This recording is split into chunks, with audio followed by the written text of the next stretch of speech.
Sejam todos mais do que bem-vindos aqui neste canal. Eu sou Eliane Marzani, é um prazer ter você aqui comigo no conteúdo de hoje. Deixa eu ajeitar aqui, eu vou falar sobre o que me levou a entrar na Igreja Mundial e também a sair da Igreja Mundial. Se você tem curiosidade de saber...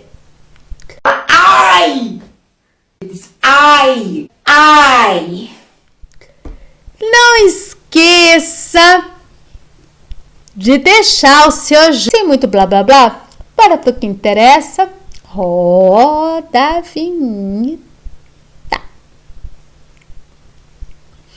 Vai vendo.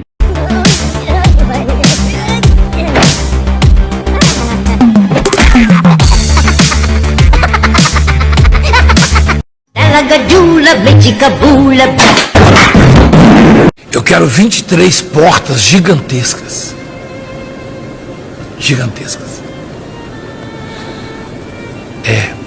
Representando o Salmo 23. Porque quem quiser ver mesmo a prosperidade, a riqueza de Deus na sua vida, vai ter que vir no sábado. Sem ser esse, agora no outro já teremos essas portas. São 23 portas. 23. Gigantescas. Na outro sábado. Vai ser forte demais. Vai mudar, meu Deus do céu. Você vai ver. Eu mesmo vou passar nas 23. Porque Deus vai fazer algo na minha vida assim, extraordinário, financeiramente falando.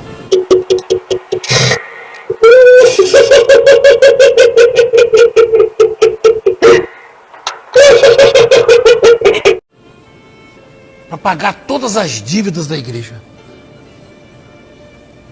E vai usar você vai ser parte disso aí. Porque é você que vai prosperar para dar recurso à obra. Mas você tem que lançar o pão sobre as águas.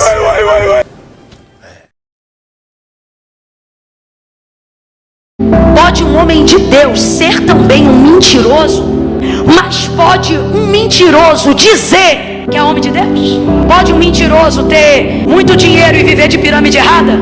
Pode um mentiroso ser milionário? Pode um mentiroso ser bem relacionado? Eu não sei se tu já conversou com 71, mas eles têm os melhores papos. Eles trabalham em função de agradar o outro, para que possam sugar e receber do outro tudo que a sua artimanha puder lhe extrair. Um homem de Deus não pode ser um mentiroso, mas um mentiroso pode se passar por um homem de Deus. Gente que não tem caráter precisa viver do dom, porque o caráter é o que dá sustentabilidade ao crédito de um ministério, não são as maravilhas. Dons não te dão garantia de entrada no céu. Quem você acha que vai ouvir naquele dia? Em teu nome eu expulsei demônios. É mais profundo ainda aqui, ó. Em teu nome eu curei os enfermos. Mas o que é que eles vão ouvir do próprio Jesus? Apartai de mim, maldito, para o fogo eterno, porque eu nunca vos conheci. Conversa para boi dormir. Eu conheço o testemunho de um fazendeiro. Eu me lembrei de um fazendeiro. Isso lá no Paraná, nos Estados Unidos. E ele tem muitos vizinhos que plantam, como ele, que tem lavouras.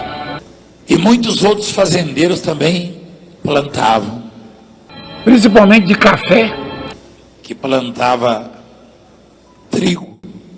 O serviço de meteorologia já previa. Quando a meteorologia previu uma geada, uma chuva de granizo, de pedra, ele abriu a Bíblia no Malaquias capítulo 3 e botou no meio da lavoura dele. Choveu granizo, a chuva era geral.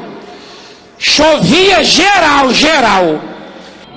Queimou todas as lavouras em volta dele, a dele.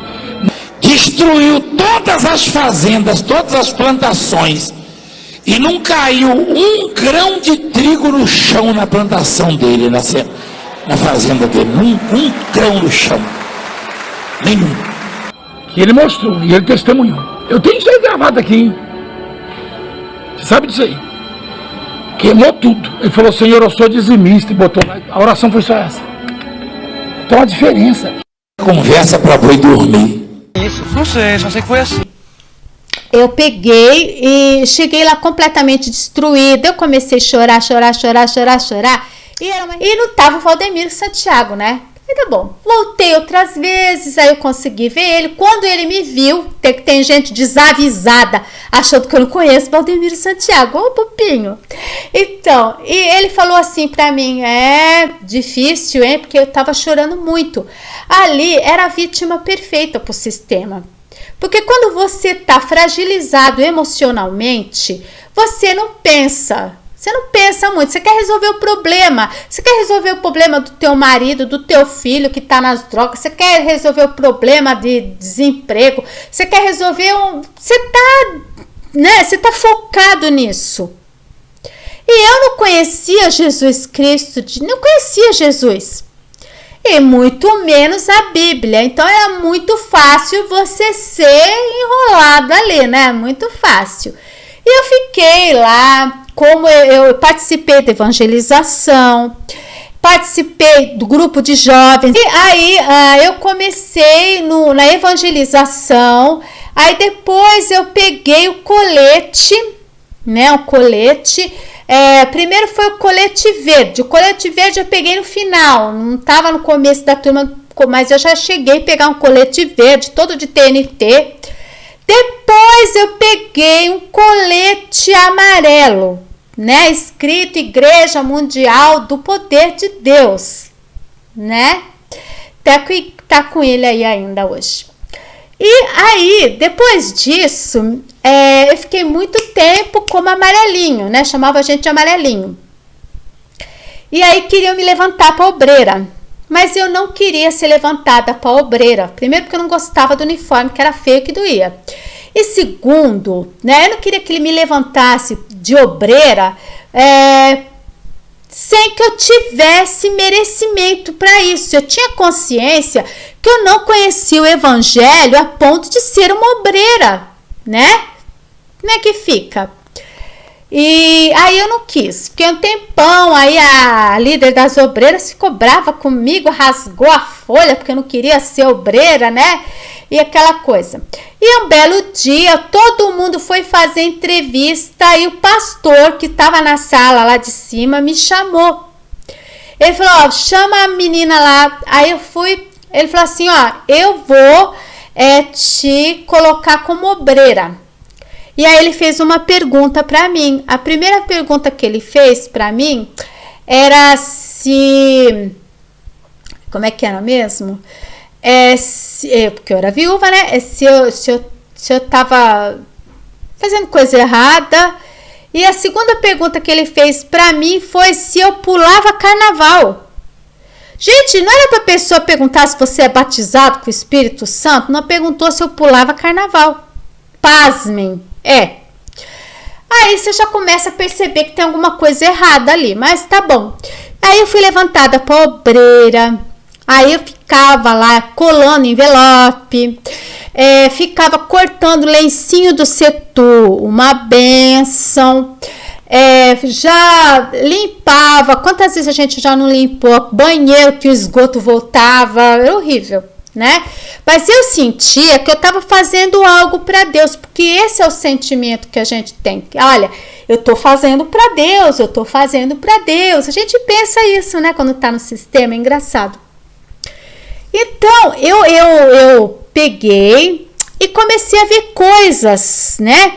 Como, por exemplo, todos aqueles papéis que as pessoas depositavam no altar, com o nome delas, com pedidos, todos esses papéis, eles não vão para o monte, tá? Eles eram, primeiro a gente tinha que checar, né, se nesses envelopes ou papéis tinha dinheiro, porque o que interessava era o dinheiro. Então, separa o dinheiro, se tiver dinheiro, né? E o papel em si você joga no saco, e esse saco, o destino dele era reciclagem. Papel dá dinheiro, né? Reciclagem. E aquilo já me deixou meio chocada, porque na minha ingenuidade eu vi o apóstolo carregando aquelas sacos de coisa, mas mesmo assim isso não esmureceu em nada. Quando eu fazia evangelização, achando que eu estava trazendo almas para Jesus, eu estava trazendo almas, era para a igreja, e essas almas aí elas iam contribuir financeiramente, pode ter certeza. E um dia nós fomos evangelizar na Praça da Sé. Chegou na Praça da Sé, tinha umas pessoas assim, indigentes, pessoas que estão em situação de rua. E eu comecei a conversar e o moço me pediu uma Bíblia, eu tinha uma Bíblia reserva lá, eu dei pro rapaz a Bíblia e começamos a conversar e não tinha grandes conhecimentos do Evangelho, não. Mas tinha uma grande sinceridade na minha pessoa em ajudar os outros. E aí esse grupo de evangelização me deixou com esse morador de rua. Só que assim, gente, não é por nada, eu não tô querendo marginalizar as pessoas, mas existem todo tipo de pessoas. E você não deixa uma mulher sozinha com um homem que tudo poderia acontecer. E eu tava andando com ele porque eu tava levando ele para a igreja. E a gente veio descendo a rua ali, descendo a Praça da Sé, viemos andando tal, em direção à igreja. Então tem muitos pontos. Quando você vai, você tem que atravessar ali o Parque Dom Pedro, né? Então tem muitos pontos ali que eu poderia ter sido, né? Sabe o que eu não posso falar aqui? Mas graças a Deus não aconteceu nada. Mas o pessoal da evangelização me largou para trás com o cara. Aí chegamos na igreja. Assim que chegou na igreja, eu deixei ele por conta dos homens, porque é o que é certo, né? Ele ficar com os rapazes. Eu falei, agora quem vai falar com vocês é o... Ele não queria saber dos caras, né? Ele ficava perguntando, era de mim. Ah, cadê a moça? Eu quero falar com a moça, não sei o que lá. E eu falei, ixi, mãe do céu. Aí falaram que ele manifestou, eu não sei porque eu não vi mais nada, tá? A minha função foi aquela, levar, mas que o povo não deu conta, né, de uma recém-chegada que foi levantada para obreira, né? Na época não era obreira não, minto, levantada para evangelização. Como que eu ia evangelizar se eu nem sabia o que eu estava fazendo? Né? Mas eu achava que eu estava fazendo para Deus. Eu achava também que Deus estava me guardando pelo simples fato de eu estar lá fazendo, entendeu? Não é bem assim. A palavra diz orar, vigiar e orar, né? Ninguém é blindado aqui. A gente tem que tomar cuidado, sim. Eu mesma cansei de levar água que eles limpavam o altar, aquela água suja, e levava para casa aquela água, né, que tinha cera, tinha sujeira, né, eles pegavam assim para ungir a minha casa, porque a água era santa. Na minha cabeça aquela água era abençoada, por quê?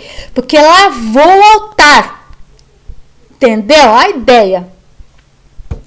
E ele estava na minha casa com aquela água suja. E aí as coisas absurdas, né? E então eu dava muito envelope pro povo, e toma envelope, e eu nunca questionei muito. E nessa época também, o que acontecia? Existiam muitos testemunhos, pessoas para dar aquela fila de testemunhos, né? E aí a gente começou a perceber que muitos testemunhos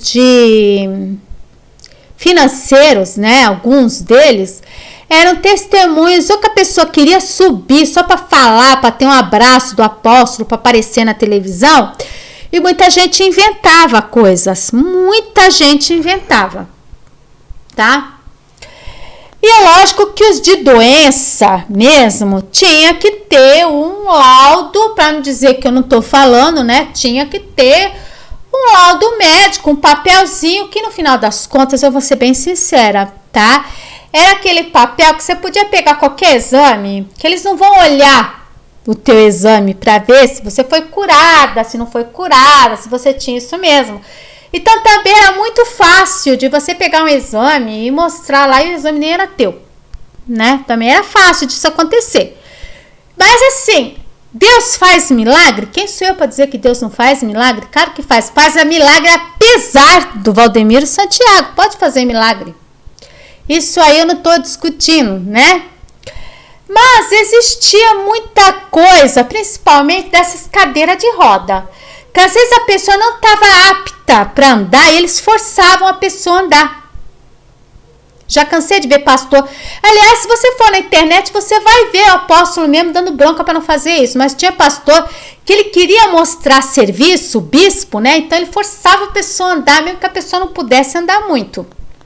E já vi uns que foram totalmente inventados, que foi numa menininha e ela não tinha problema na perna nenhum. Ela inventou isso. E aí eu não sei como que fizeram para essa criança inventar coisa dessa. A menina começou, ele conseguia andar e daqui a pouco a menininha estava correndo. Aí todo mundo, um milagre, que bacana. Eu acreditei, mas me deu um estalo ali na hora, porque na hora que a menina não estava podendo mexer a perna, eu vi uma coisa ali, como se era do tênis dela, você entendeu? Eu comecei a reparar como que alguém que não anda, o tênis está gasto. Entendeu? E como que você não anda e de repente você começa a andar rápido? Entendeu? Você tem um processo para isso, né? Existe uma dificuldade para a pessoa se firmar. Você nunca falou e de repente você está falando paralelepípedo. E tinha uns que realmente não falavam. E eles eram forçados a falar Jesus e a pessoa não conseguia falar. E todo mundo batendo palma. Então tinha muita coisa ali que você falava, ai meu pai. Mas a gente tá ali, a gente não quer acreditar no que os nossos olhos estão vendo quando você está fazendo a obra. E era muito difícil. Até que, às vezes, assim, muitas vezes, né, as coisas que a gente tinha que pegar, envelope e tudo mais, eles ficavam na sala dos pastores. E pastor não tinha qualquer dificuldade para falar o que lhe vinha à cabeça. Então, muitas vezes, eu vi eles debochando dos fiéis. Não vou dizer quem é, porque essa pessoa ainda está lá na Igreja Mundial. Mas debochando. Tá? Muito chato isso. A pessoa pedir um aconselhamento, às vezes a pessoa é meio inocente e ela vai falar da vida íntima dela, vai falar do casamento dela, tal, e aquilo era deboche puro. Deboche puro. Ou das pessoas se sentirem enojadas porque elas foram obrigadas a abraçar um leproso. Só para fazer tipo ali na hora. Entendeu? É complicado de falarem da pessoa tá cheirando mal. E elas eram ridicularizadas depois. E aquilo foi me machucando por dentro. Né? Porque do mesmo jeito que eles faziam com aquelas pessoas, eles eram tiranos com nós que éramos obreiros. Porque existiam pastores e bispos que não tinham qualquer tato para falar com você. É como se o obreiro fosse o quê? A ralé, né? É a gente que ficava ali, ó, no navio, sabe? Aqueles navios que tem negócio com a galera lá, assim, ó. Era nós que estávamos no remo. E os lindos lá. Vai, né? E a gente cansado. E não tinha respeito. Tinha uma lá que se chamava... Eu não vou falar o nome dela, é melhor não, porque eu não sei se ela ainda tá na obra, né? E ela era rebelde, por quê? Porque ela questionava. Uma vez vieram brigar comigo por causa de um sapato. Eu não tinha sequer dinheiro para comprar a minha roupa de obreira. Eu ganhei a roupa de obreira, tá? De umas amigas que me deram, né? E o sapato era o sapato que eu tinha. Eu usava sapato de salto. Eu sempre usei salto, né? E pronto, aí já vieram falar, e o pastor falando na minha orelha, porque não pode? Aí as meninas falaram, não, peraí, mas ela não tem dinheiro para comprar sapato. Eu sequer tinha dinheiro para comprar um sapato para mim, mas eu dava dízimo, oferta, certo? mas não comprava um sapato para mim. Quantas vezes eu fui na igreja e não tinha dinheiro para condução? Teve uma vez, acho que já falei algumas vezes, o desencanto maior foi ver ele chegando de helicóptero. E a gente foi de ônibus. E assim, quando eu já dei testemunho lá. Quando eu dei o testemunho, eu vi o Valdemiro como um pai, aquele abraço de pai, aquela coisa. Por quê? Porque eu não tinha mais a minha família. Eu adotei a família mundial para minha vida. Só que era uma família onde eu era a bastarda da família, entendeu? Aí me abraçou, tá? Porque tava ali, abraçou meu filho, meu marido, tá? Nós demos testemunho, que era tudo que ele queria. Ele queria um testemunho para validar, né? Mais fiéis. E isso eu não percebia. Foi difícil. As fichas foram caindo, as escamas foram saindo. Eu comecei a prestar mais atenção no que as pessoas estavam falando, porque não era possível tantos escândalos se não tinha, se era de Deus. É porque atiram pedra numa árvore que dá fruto, BBB, toda aquela história que eles tiram da Bíblia totalmente fora do contexto. E aí eu comecei a ir na Assembleia de Deus e comecei na escola bíblica dominical, que era uma coisa que eu sempre quis estudar, a palavra de Deus. Eu sempre tive paixão por estudar a palavra de Deus. Então, quando eu comecei a ver a palavra de Deus, aí abriu de vez. Eu falei, epa! Mesmo assim, quando as pessoas falavam do Chapeludo, né, como é o apelido dele, eu ficava assim chateada ainda. Eu ainda tinha uma ligação, né? Mas assim, nunca foi a respeito de ter ódio dele. Eu não tenho ódio dele. Muito pelo contrário. Eu quero que ele seja salvo também. Mas o que eu não posso admitir é o que ele faz e o que muitos desses falsos profetas fazem. Porque se eu amo Jesus Cristo, se eu estou com Jesus, eu não posso estar mancomunada com uma coisa errada, né? Por quê? Cadê os frutos do Espírito? Não tem. Não tinha frutos do Espírito. E é isso que eu tinha para falar. Então eu saí do sistema religioso porque eu via muita coisa errada, muita coisa errada. Aí as pessoas falam, não olha para o homem, olha para Deus. E é isso que eu estou fazendo. Não estou mais olhando o homem nenhum. Só estou olhando Deus. E olha, a minha vida está muito bem, obrigada. Graças ao bom Deus. Com vocês, espero que vocês tenham gostado, tá? Se chegou até o fim, amém. Se não chegou, foi só um pedaço. Muito obrigada assim mesmo. E é isso aí. Um grande abraço para todos vocês e que Deus abençoe suas vidas em nome de Jesus. A Ele toda a honra, toda a glória e todo o louvor, tá bom? Até a próxima, se Ele quiser também, né? Tá bom? Tchau, grande abraço, bye!